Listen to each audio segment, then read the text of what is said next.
बहन सावित्रीबाई फूले जी से आग्रह करूंगा कि कृपया आप मंच पर आएं और समस्त वक्ताओं से मैं अनुरोध करूंगा कि कृपया समय का विशेष रूप से ध्यान रखें। कृपया समय से विशेष रूप का ध्यान रखें। बोलने से पहले हम चाहेंगे कि एक बार दोनों हाथ उठा करके आप लोग जोर जोर से नारा बोलेंगे, जिससे हमारे महापुरुषों का सम्मान होगा, हमारा आपका उत्साह बढ़ेगा।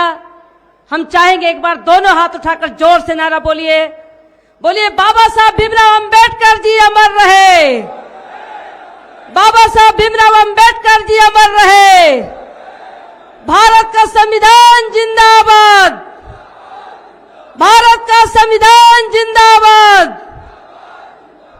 आज भारत संविधान दिवस के अवसर पर इस कार्यक्रम के मुख्य अतिथि उत्तर प्रदेश के पूर्व मुख्यमंत्री हमारे बड़े भैया माननीय अखिलेश यादव जी, कार्यक्रम के हमारे अतिथि बाबा साहब डॉक्टर भीमराव अंबेडकर जी के पौत्र पूजनीय माननीय प्रकाश अंबेडकर जी, मंच पर सम्मानित बाबा साहब डॉक्टर भीमराव अंबेडकर जी के पौत्र भीमराव यशवंत अंबेडकर जी, मंच पर सम्मानित माननीय कांशीराम साहब जी की बहन माननीय स्वर्ण कौर जी, मंच पर सम्मानित हमारे गुरु माननीय छेवननाथ कन्नौजिया जी, मंच पर सम्मानित माननीय सुबचंद राम साहब जी, मंच पर सम्मानित माननीय बीडी नकवी साहब जी, मंच पर सम्मानित माननीय ओम प्रकाश राजभर जी, मंच पर सम्मानित हमारी बहन पल्लवी पटेल जी, मंच पर सम्मानित हमारे भैया लालजी वर्मा जी, मंच पर सम्मानित हमारे सभी अतिथिगण, इस कार्यक्रम में अपना अमूल्य समय निकालकर यहाँ उपस्थित सभी हमारे पितातुल बुजुर्गों, माताओं, बहनों, भाइयों, आप सबका मैं हार्दिक स्वागत, अभिनंदन, वंदन, आप सबको नमो बुद्धाय सादर जय भीम करती हूं। आज 26 नवंबर 2021 का पर्व दिवस, संविधान दिवस हम सब मनाने के लिए आए हैं। साथियों, मैं बताना चाहती हूं कि 26 नवंबर 1949 को हमारा भारत का संविधान संपूर्ण रूप से स्वीकार किया गया था। 26 जनवरी 1950 को हमारा भारत का संविधान संपूर्ण रूप से लागू किया गया। साथियों, संविधान जब से लागू हुआ तब से आज तक भारत का संविधान संपूर्ण रूप से लागू नहीं किया गया। संविधान में दिया गया कानून संपूर्ण रूप से लागू नहीं किया गया। भारत के संविधान के प्रस्तावना में बाबा साहब डॉक्टर भीमराव अंबेडकर जी ने भारत में रहने वाले सभी जात धर्म संप्रदाय के लोगों के लिए सामाजिक, आर्थिक, राजनीतिक में बराबरी का दर्जा दिया है। मैं आप लोगों से अनुरोध करूंगी, जो इधर उधर लोग घूम रहे हैं अपने स्थान पे बैठे रहें। मैं आप लोगों को बताना चाहती हूं साथियों कि भारत के संविधान धर्मनिरपेक्ष संविधान है। सभी धर्मों की सुरक्षा की गारंटी है। सबको बराबर का हक है, सबको अपनी आजादी है, सबके लिए कानून है।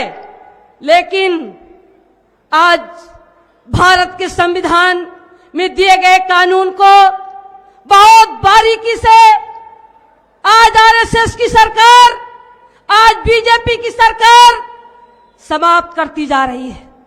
मैं 2014 में जब सांसद बनकर मैं लोकसभा में गई थी, 1 साल मुझे लगा समझने में, 1 साल मुझे लगा समझने में।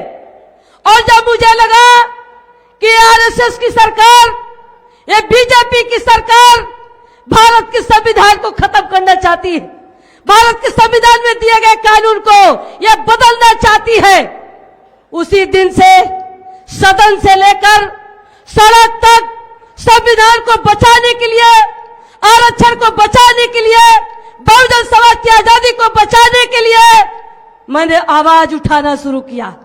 और जब मैंने आवाज उठाया कि भारत के संविधान को संपूर्ण रूप से लागू करो, वरना भारत के प्रधानमंत्री जी कुर्सी खाली करो, ये मैंने लोकसभा में और इसी जगह इसी मंच पर मैंने आवाज उठाया था। मेरी बातों को अनसुनी किया गया। जब मेरी बातों को अनसुनी किया गया, मुझे हीन भावना से देखा गया, तो बीजेपी जैसे पार्टी को मैंने छोड़ दिया और सांसद पद छोड़ करके भारत के बहुजन की आजादी की जंग की मैंने शुरुआत कर दिया। ये 2017 से लेकर अब तक मैं लगातार आंदोलन चला रही हूं साथियों। मैं भारत के बहुजन की आजादी के लिए, भारत के संविधान को बचाने के लिए, समाज को जगाने के लिए मैंने सांसद पद भी छोड़ा है।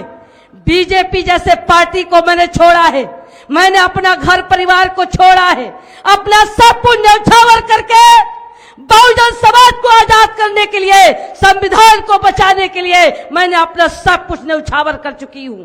साथियों, मैं अपील करती हूं, जागो साथी, जागो, जागो साथी, वरना सब कुछ आपके आंखों के सामने सब कुछ खत्म हो जाएगा, सब कुछ खत्म हो जाएगा।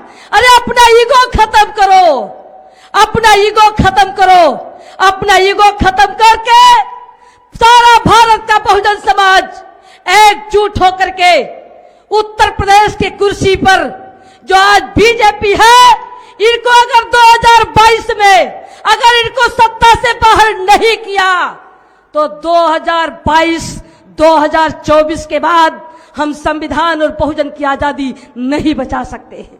इसके लिए मैंने अपना सब कुछ न्यौछावर करके मैं बहुजन की आजादी के लिए, संविधान के लिए अगर जरूरत पड़ी तो मैं अपनी कुर्बानी देने के लिए तैयार हूं, लेकिन बहुजन समाज और संविधान से मैं इस दुश्मन से समझौता कभी नहीं करूंगी। साथियों, मैं ज्यादा समय नहीं लेना चाहती, हमारे अतिथि हमारे बीच में हैं, लेकिन मैं आप लोगों से अपील करना चाहती हूं, मैं आप लोगों से बताना चाहती हूं कि साथियों, आज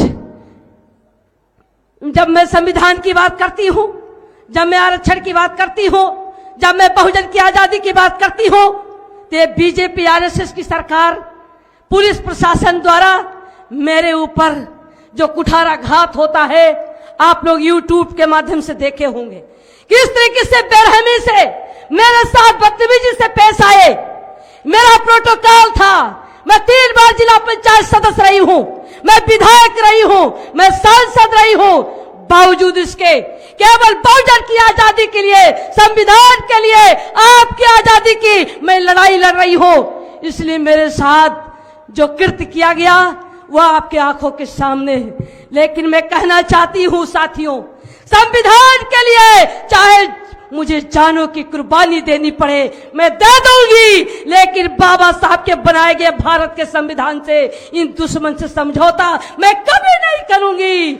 और भारत के संविधान को संपूर्ण रूप से जब तक लागू नहीं होगा तब तक ये आंदोलन हमारा जारी रहेगा। आज मैं इस मंच पर माननीय उत्तर प्रदेश के पूर्व मुख्यमंत्री माननीय अखिलेश यादव जी का मैं बहुत आभारी हूं। मैं अपने क्षेत्र की तरफ से आए हुए अतिथियों की तरफ से मैं आपका आभारी हूं। मैं आपको नमन करती हूं कि आपने एक अपनी बहन को गले लगाने का काम किया।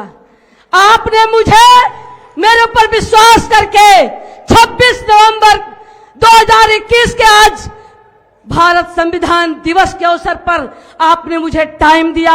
अपना टाइम निकालकर, समय निकालकर काफी समय तक आप हमको हिम्मत देने के लिए हमारे साथ खड़े हुए, इसके लिए मैं अपने आई हुई जनता के तरफ से मैं आपका आभार व्यक्त करती हूं। साथियों,